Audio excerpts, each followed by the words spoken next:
ஜோதிட ரீதியாக அதுவும் இந்த 2026 வரக்கூடிய ஆடி மாதம் ரொம்ப ரொம்ப சிறப்பு பெற்றது. ஏன்னா சனி வக்ரம் ஆகிறார். ஜோதிட ரீதியாக என்ன பரிகாரம் பண்ணலாம்? 12 ராசிக்காரர்கள் இந்த சனி வக்ரம் பெறுறது அப்படிங்கிறது ரொம்ப வலுவாக அந்த சனி கிரகம் அமைகிறார். அதுவும் அவருடைய வீட்டை அவரே பார்க்குறார். குருவோட வீட்டில் இருந்து தன்னுடைய வீட்டை தானே பார்க்குறார். இங்கே உச்சம் பெற்ற குரு தன்னுடைய வீட்டை தானே பார்க்குறார். இப்படி பல சிறப்புகள் இந்த ஆடி மாதத்தில் வரப்போகுது.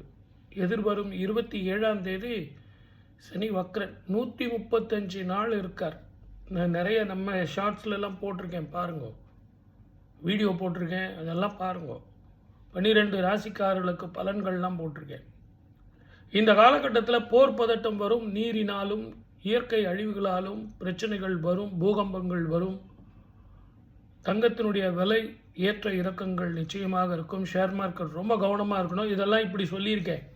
ஆனால் ஜோதிட ரீதியாக இந்த வீடியோவில் நான் உங்களுக்கு சொல்கிறதுக்கு 12 ராசிக்காரர்களும் செய்ய வேண்டிய பரிகாரம் என்ன. நீ இங்கே என்ன நட்சத்திரம் வேணாலும் வச்சுங்க, என்ன ராசியாக வேணாலும் இருக்கட்டும்.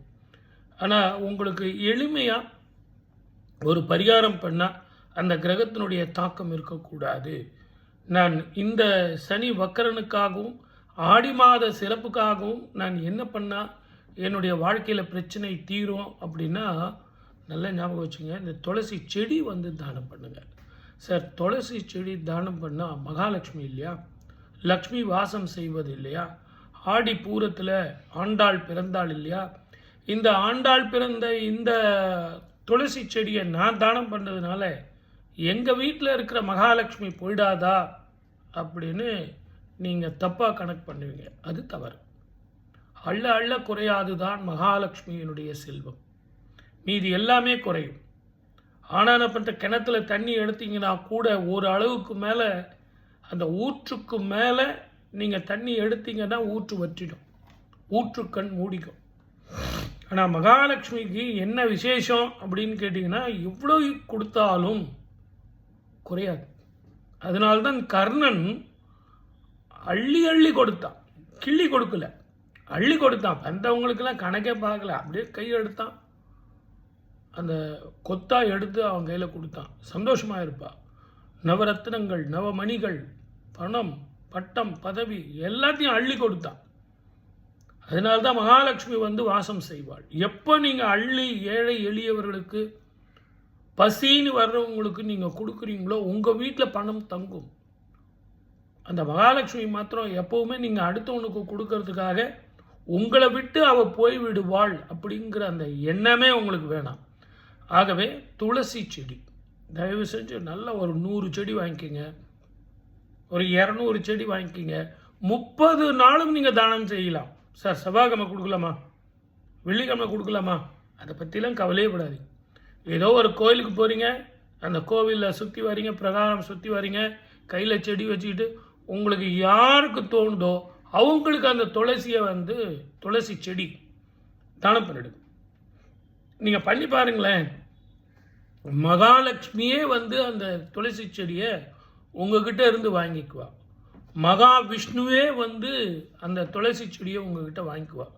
இதை பெருமாள் கோவிலில் கொடுக்கலாமா, சிவன் கோயிலில் கொடுக்கலாமா, அம்மன் கோவிலில் கொடுக்கலாமான்னு விதவிதமான சந்தேகங்கள் நமக்கு வரத்தான் செய்யும். எந்த கோயிலில் வேணாலும் கொடுங்க சார். என்னுடைய பர்பஸ் ஒன்று தான், சனி வக்ரம் பெறுகிறார். இந்த ஆடி மாதத்தில் உங்களுக்கு அற்புதமான காலகட்டங்கள். ஒரு ஷார்ட்ஸ் போட்டிருக்கேன் பாருங்க, 30 நாளும் விசேஷம். மற்ற மாதங்கள்னால் 1 நாள், 2 நாள், 3 நாள், இல்லைன்னா ஒரு 5 நாள், 7 நாள் உபவாசம், ஏகாதசி, துவாதசி, அமாவாசை, பௌர்ணமி அப்படின்னு வரும். ஆனால் இங்கே மாத்திரம் பார்த்தீங்கன்னா 30 நாளும் உங்களுக்கு விசேஷம்.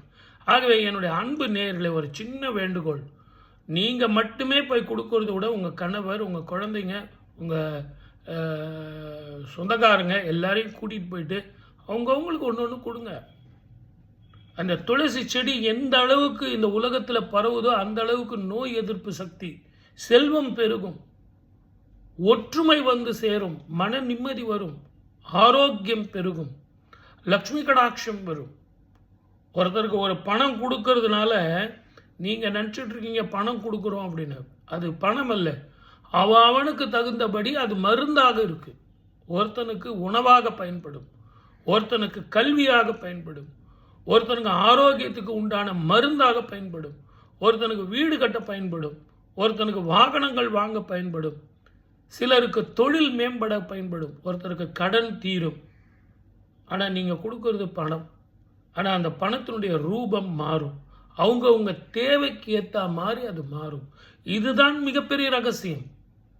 ஆகவே காலம் தெரிஞ்சு நேரம் தெரிஞ்சு தட்சிணாயன புண்ணிய காலத்தில் கடகத்துக்கு சூரியன் பிரவேசிக்கும் காலத்தில் இந்த மாதிரி ஒரு அபூர்வமான காலம் உங்களுக்கு வர்றது ரொம்ப கஷ்டம். எதிர்வரும் காலங்களில் குருவும் கேதுவும் கடகத்தில் போய் சந்திக்க போகிறாங்க. இந்த இருவரும் சேர்ந்து இருக்கக்கூடிய காலம் மிக அபூர்வமான காலம். ஜோதிடத்தில் ஒரு 100 வருஷத்துக்கு ஒரு முறை வரக்கூடிய ஒரு அபூர்வமான காலம். இந்த காலகட்டங்களில் உங்களுக்கு நீங்கள் செய்ய வேண்டியது பித்ருக்களுக்கு தர்ப்பணம், பிண்ட பிரசாதம். முதல்ல ராமேஸ்வரம் போயிட்டு அதுக்கப்புறம் காசி கயாவுக்கு போயிட்டு அங்கேருந்து மண் இங்கேயும் இங்கே இருக்கிற மண் அங்கேயும் ரெண்டுத்தையும் கலந்துட்டு வரணும். இதை இரண்டுத்தையும் நீங்கள் செஞ்சீங்க அப்படின்னா உங்களுடைய தர்மம், அந்த ஆன்மீக பலம் உங்களுக்கு கூடும். நீங்கள் பிறந்த அந்த கர்மா போகும், மீண்டும் பிறவியில்லாத வாழ்க்கை வாழலாம். இவ்வளவு ரகசியங்கள் பெரியவங்க நமக்கு சொல்லிட்டு போயிருக்காங்க. ஆகவே நான் ஏற்கனவே உங்களுக்கு நிறைய சொல்லியிருக்கேன். ஆடி மாதம் கூழ் ஊற்றுங்க, கேழ்வரகு, கம்பு இதெல்லாம் தானம் பண்ணுங்க. அதே மாதிரி கரடி பொம்மைலாம் வாங்கி கொடுக்கறத விட ஆண்டாள் பொம்மை வாங்கி கொடுங்க. அதே மாதிரி இப்போ இந்த சனி வக்கர காலம், போர் பதட்டம் இருக்கத்தான் செய்யும், இன்ஃபெக்ஷன் வரத்தான் செய்யும். இருந்தாலும் நம்ம தர்மபூமி, இந்தியா அப்படின்னாலே தர்மபூமி, தர்மத்தை காப்பதற்காக பிறந்தவர்கள், ஆன்மீக பெரியோர்கள் வாழ்ந்தவர்கள், சித்தர்கள் அப்படின்னா இந்த பூமியில் மட்டும்தான் அவதாரம் செஞ்சாங்க. யோகிகள் அப்படின்னா இங்கே இந்தியாவில் மட்டும்தான். உலகின் முதல் சித்தன் சிவபெருமான். அவன் அவதாரம் செய்த திருத்தலமே எங்கும் எதிலும் எப்பவும் வியாபித்திருப்பவன் முதல் சித்தன் எங்கள் சிவபெருமான். ஆகவே தயவு செஞ்சு இந்த மாதம் நீங்கள் உங்களால் முடிஞ்ச வரைக்கும் ஒரே ஒரு துளசி செடி கொடுங்க, 2 துளசி செடி கொடுங்க, பக்கத்து வீட்டுக்கு கொடுங்க, எதிர் வீட்டுக்கு கொடுங்க. அந்த துளசி செடியை எப்படி அவங்க வழிபடணும், எப்படி அதை கோலோச்சனம். ஆடி மாதம் என் தாய் ஸ்ரீவில்லிபுத்தூரில் பிறந்தாள். எங்கே பிறந்தா? துளசி செடியின் கீழே. அதை யார் பார்த்தது? பெரியாழ்வார் பார்த்தார். அப்போது உங்கள் வீட்டில் துளசி செடியை நீங்கள் கும்பிடணும்னு நான் ஏற்கனவே சொல்லியிருக்கேன். நீங்கள் வழிபட உத்தம பலன் கிடைக்கும். இன்னும் அந்த செடியை கொடுத்தா என்னுடைய தாய், எங்கெங்கும் என்னுடைய தாய் இருப்பாள். அவளுடைய கடைக்கண் வாசம், முழுக்கண் வாசம் இல்லைங்க, கடைக்கண் வாசம், இப்படி பார்த்தாலே போதும். இந்த உலகமே செல்வ செழிப்பாக ஆரோக்கியமாக மாறிடும். ஒரு கமெண்ட் பண்ணுங்கள், ஷேர் பண்ணுங்கள், தயவு செஞ்சு சப்ஸ்கிரைப் பண்ணுங்கள். மறந்துடுங்க, நீங்கள் எல்லாம் பண்ணுறீங்க போகிறீங்க, அந்த சப்ஸ்கிரைப் பண்ண மாட்டேன்றீங்க.